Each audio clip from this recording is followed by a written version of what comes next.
This reading was originally published in Volume 6 of The Theosophist, May 1885. The article is entitled Spiritual Progress by H.P. Blavatsky. Christina Rossetti's well-known lines. Does the road wind uphill all the way? Yes, to the very end. Does the journey take the whole long day? From morn till night, my friend, is like an epitome of the life of those who are truly treading the path which leads to higher things. Whatever differences are to be found in the various presentations of the esoteric doctrine, as in every age it donned a fresh garment, both in hue and texture, to that which preceded, yet in every one of them we find the fullest agreement upon one point: the road to spiritual development. Only one inflexible rule has been ever binding upon the neophyte, as it is binding now: the complete subjugation of the lower nature by the higher. From the Vedas and Upanishads to the recently published Light on the Path, search as we may through the Bibles of every race and cult, we find but only one way, hard, painful, troublesome, by which man can gain the true spiritual insight. And how can it be otherwise, since all religions and all philosophies are but the variants of the first teachings of the one wisdom, imparted to men at the beginning of the cycle by the planetary spirit? The true adept, the developed man, must, we are always told, become. He cannot be made. The process is therefore one of growth through evolution, and this must necessarily involve a certain amount of pain. The main cause of pain lies in our perpetually seeking the permanent in the impermanent, and not only seeking, but acting as if we had already found the unchangeable, in a world of which the one certain quality we can predicate is constant change, and always, just as we fancy we have taken a firm hold upon the permanent, it changes within our very grasp, and pain results. Again, the idea of growth also involves the idea of disruption. The inner being must continually burst through its confining shell or encasement, and such a disruption must also be accompanied by pain, not physical, but mental and intellectual. And this is how it is in the course of our lives. The trouble that comes upon us is always just the one we feel to be the hardest that could possibly happen. It is always that one thing we feel we cannot possibly bear. If we look at it from a wider point of view, we shall see that we are trying to burst through our shell at its one vulnerable point, that our growth, to be real growth, and not the collective result of a series of excrescences, must progress evenly throughout, just as the body of a child grows, not first the head and then a hand, followed by perhaps a leg, but in all directions at once, regularly and imperceptibly. Man's tendency is to cultivate each part separately, neglecting the others in the meantime.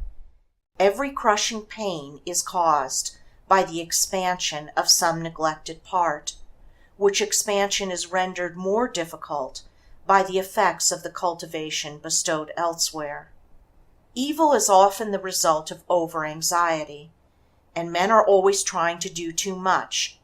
They are not content to leave well alone, to do always just what the occasion demands, and no more. They exaggerate every action, and so produce karma to be worked out in a future birth. One of the subtlest forms of this evil is the hope and desire of reward. Many there are who, albeit unconsciously, are yet spoiling all their efforts by entertaining this idea of reward and allowing it to become an active factor in their lives, and so leaving the door open to anxiety, doubt, fear, despondency, failure. The goal of the aspirant for spiritual wisdom is entrance upon a higher plane of existence. He is to become a new man, more perfect in every way than he is at present, and if he succeeds, his capabilities and faculties will receive a corresponding increase of range and power. Just as in the visible world, we find that each stage in the evolutionary scale is marked by increase of capacity. This is how it is that the adept becomes endowed with marvelous powers that have been so often described.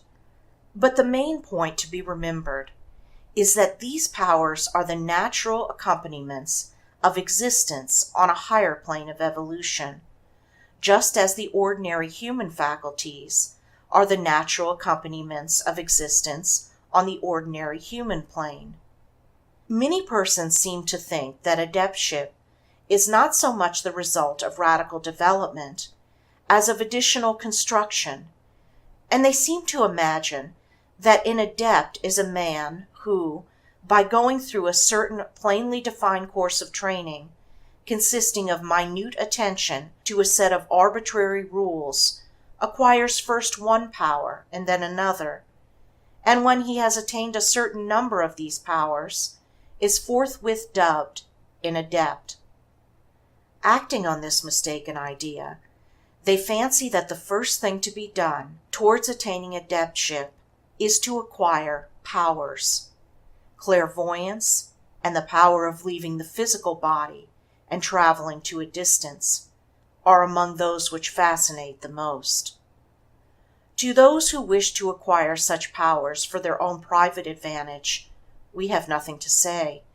They fall under the condemnation of all who act for purely selfish ends. But there are others who, mistaking effect for cause, honestly think that the acquirement of abnormal powers is the only road to spiritual advancement.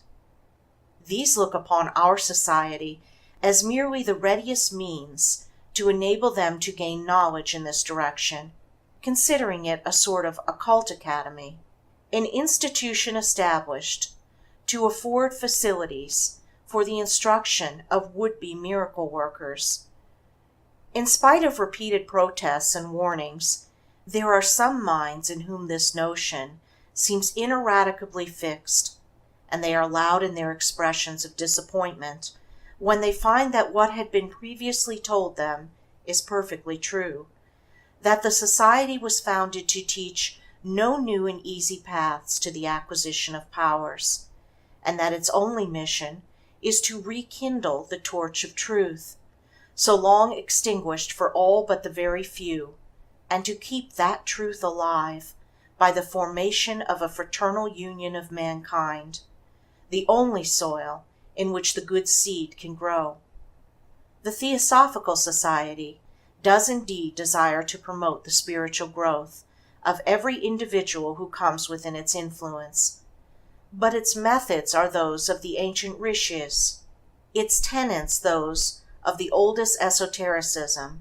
It is no dispenser of patent nostrums composed of violent remedies which no honest healer would dare to use.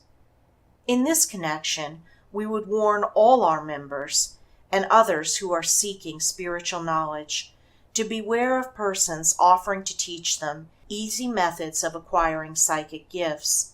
Such gifts are indeed comparatively easy of acquirement by artificial means, but fade out as soon as the nerve stimulus exhausts itself.